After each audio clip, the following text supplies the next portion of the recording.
In the old days, man tried to catch a glimpse of the future in the strangest of ways. They locked themselves in dark rooms, not partaking of food and drink.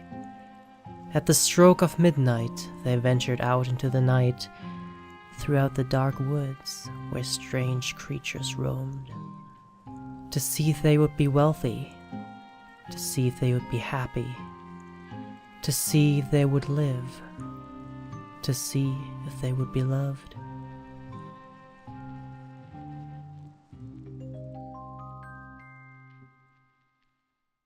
Today I'm going to talk about a short indie game that is not exactly pure horror, but more creepily eerie. And this is a game not a lot of people seem to be talking about, even when it came out back in 2013, and to be absolutely honest, I can't blame them.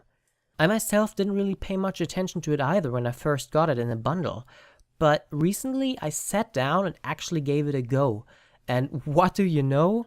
It's creepy Scandinavian goodness.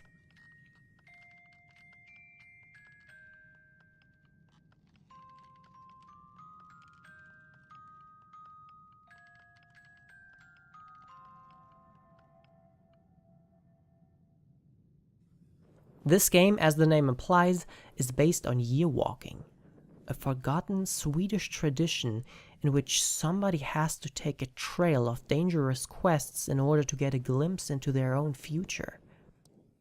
And while the gameplay is basically only moving left and right and only forward and backward to move between screens, it doesn't really need more. Yearwalk in its essence is a point-and-click adventure game, and again I see parallels to Myst, like I always do, but this game isn't nearly as hard as Myst. However, it does have a built-in hint system in case you do need help. The other thing it has in common with Myst is that you should write down everything you encounter because it will probably be important later in the game. Time to get that good old pen and paper out! It also has a very unique story of desperation and love, with a huge twist at the end.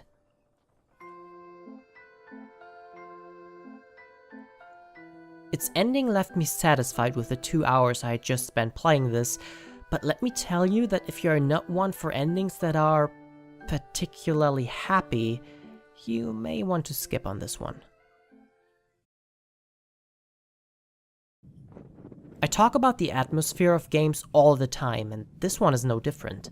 Yearwalk has this thing in which the atmosphere seems to change and shift all the time, for example after reading the encyclopedia that comes with the game.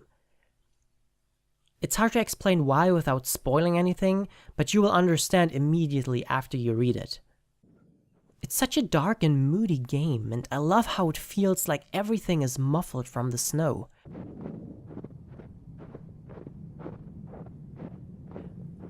Actually, now that I think about it, music or sound in general is only used in key points of the game, and if there's something you can listen to, it's probably gonna be important.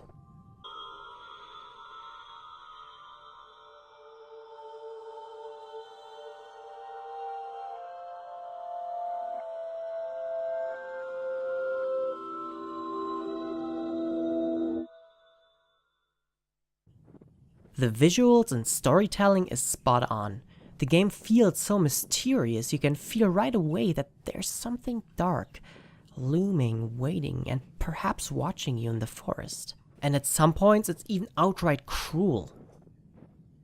The unique way it handles things atmospherically really resonates with me. Everything looks like an old silent film, and you feel safe and threatened at the same time, performing an ancient, probably forbidden, ritual. But there is some stuff I do not like all that much about Yearwalk. For example, the first puzzle is probably one of the hardest.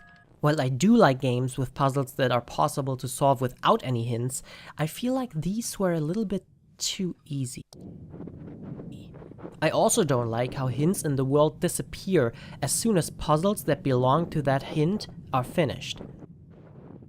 It's probably to make the game less confusing, but Yearwalk is already not that confusing because of its small size. The game also happens to have 1 or 2 jump scares. They aren't that bad, and I actually think they are well placed, but I can see how it would turn people off a little bit. But all in all, this game is great, and it's definitely worth a look, if only for the eerie atmosphere. I'd also recommend not using a guide.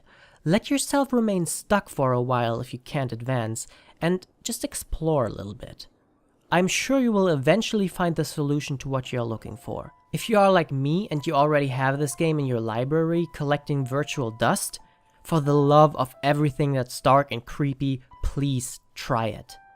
The guys who made this game put a lot of work and research into this game, and if you're into subtle, creepy stuff, this is definitely something worth playing.